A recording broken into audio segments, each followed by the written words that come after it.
I recently got GM with Kiriko, okay? Boom! Let's go! Easy! Ooh, get fucking... So, I'll be talking about what helped me the most get GM, and I will be explaining like how I got it on my journey. I made like a script, and I hope it helps you out. I hope it helps you out. I can guarantee you, if you apply what I'm about to tell you, you can get GM2 with Kiriko. No matter like what kind of skills you think you have, trust me, you can get it. I did it. It was a very long journey. Not as long as the Mercy one, for those who know me.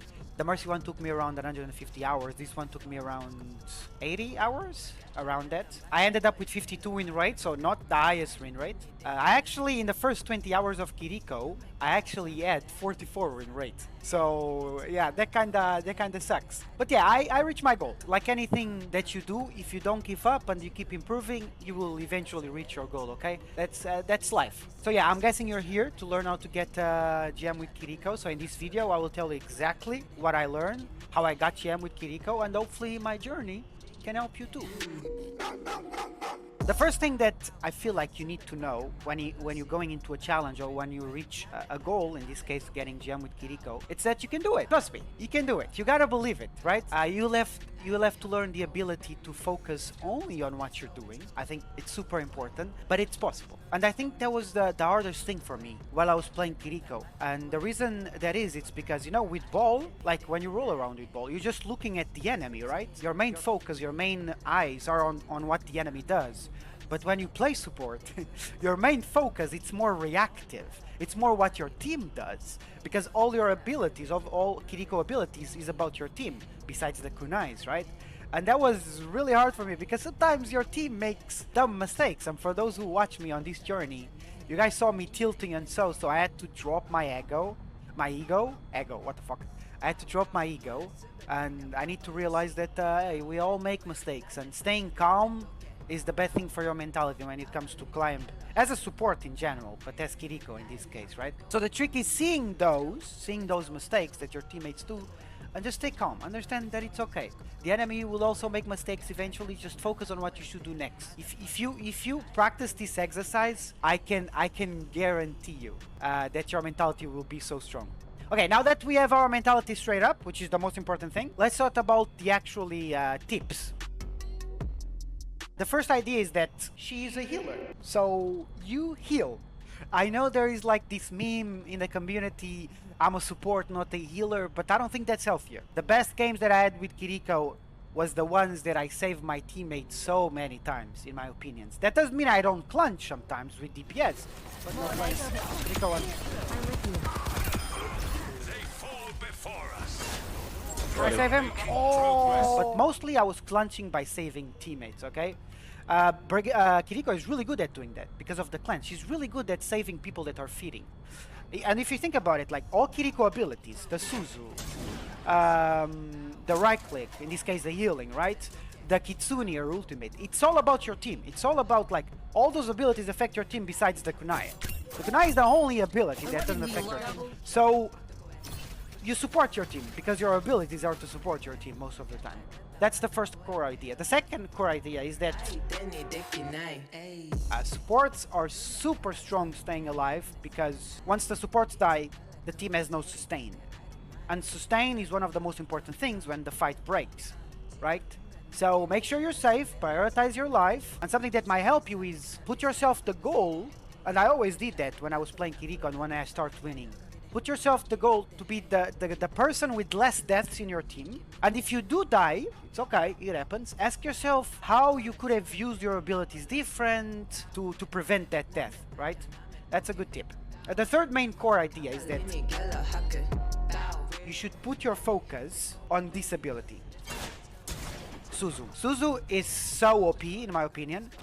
It's the most broken ability that she has.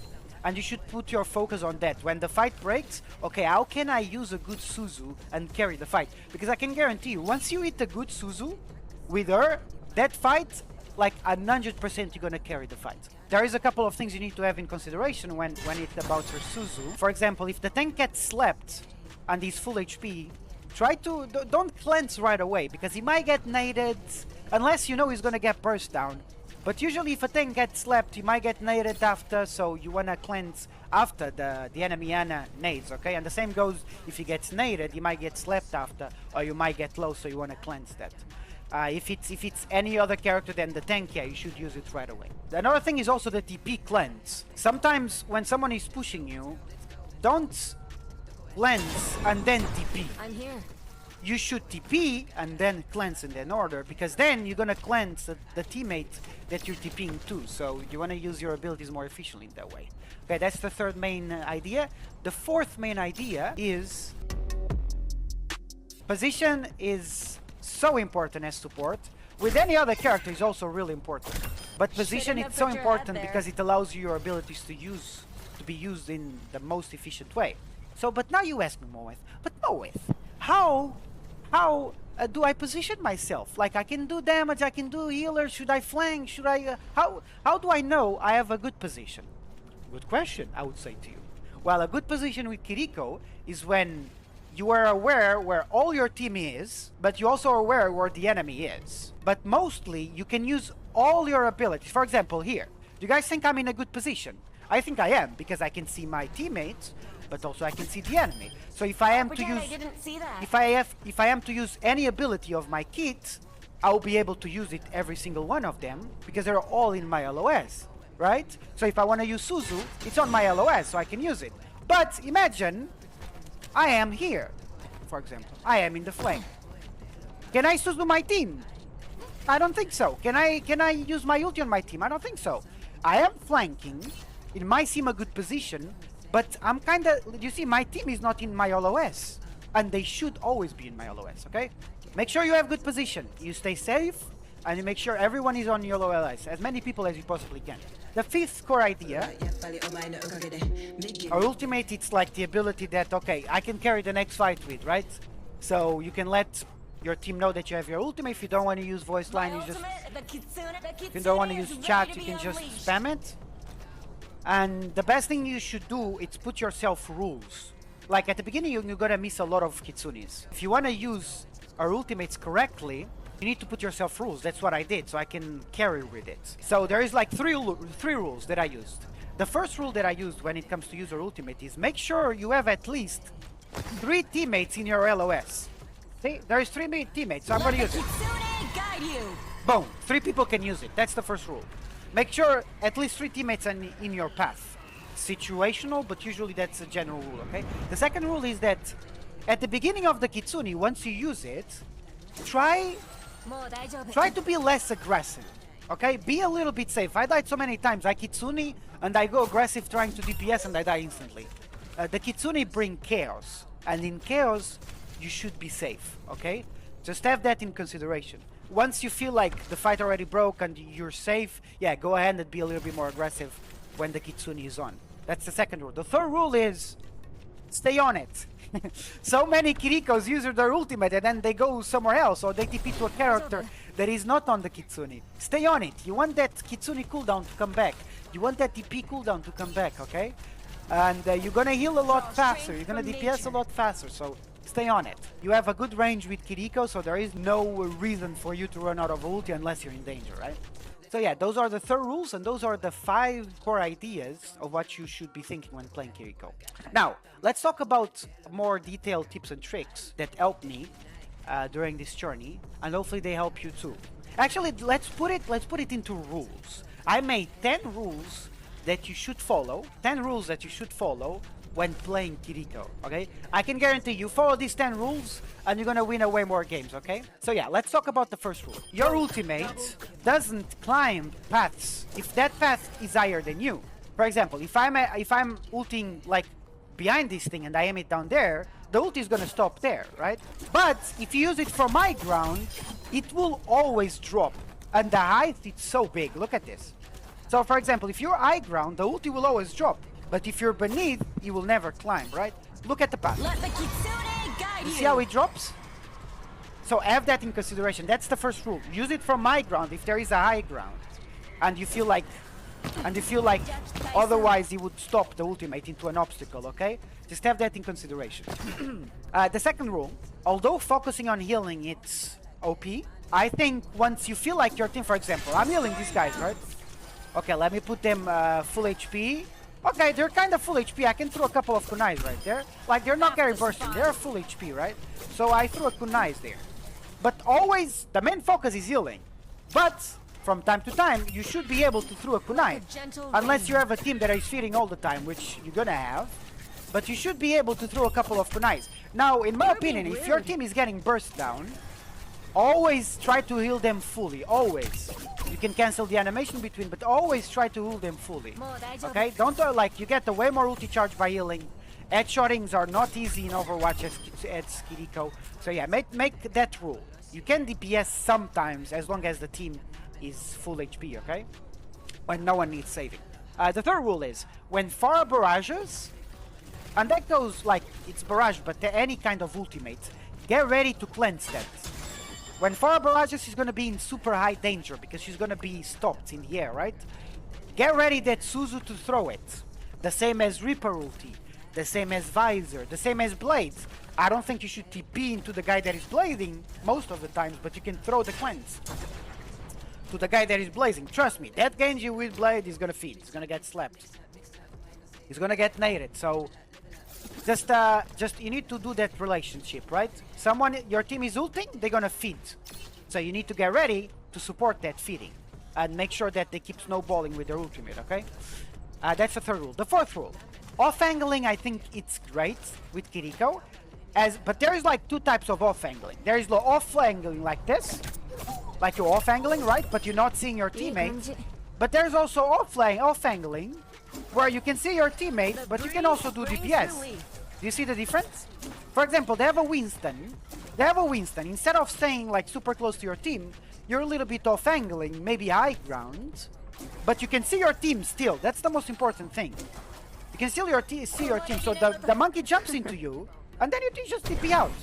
So you force someone to go into you because you're a little bit off angling. I don't think you should always be off angling, but have that in consideration. Sometimes your team is coming out of spawn. Why not off angling a little bit? Because your team doesn't need. So it's like, it's situational, right? That's the fourth rule. The fifth rule, you can wall climb. Sometimes the Winston jumps on you. You already use your cleanse. You already use your TP. Don't forget you can wall climb. Don't forget it. I did forget it. Only later on I started using it a little bit more. So use it to escape situations or to get high ground, to use your Kitsune or so, okay? To have better position.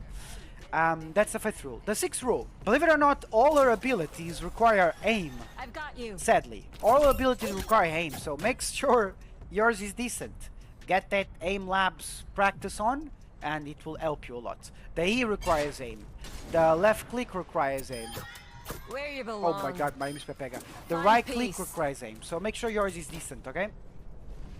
That's the sixth rule. The seventh rule. Make yourself to only DPS when you have all your team on your LOS, because sometimes you get confused, but should I DPS to carry with her? Should I just heal bot to carry with her? Most of the times you should be healing, but if you do want to DPS, ask yourself, am I in the LOS of my team? Because if you're not in the LOS of your team, they might need heals, which means you cannot react fast to save them with your E, which means you're not playing her correctly, in my opinion. So yeah, make sure you're in the LOS in your team, so you can DPS. This is a perfect case. Okay, I'm in the LOS of my team, so I can DPS a little bit. The rule is on. I am in the LOS of them. Now, if the enemy is there, I'm not in the LOS. Why not TP into them, stay in the LOS, and then DPS? She has no fall damage, you see, so it's like a no-lose situation. Eighth rule. The kunai animation can be cancelled. Every 2 kunais, you cancel the animation. But only every 2, so it's not gonna work if you do 3 kunais, okay? Only on the second.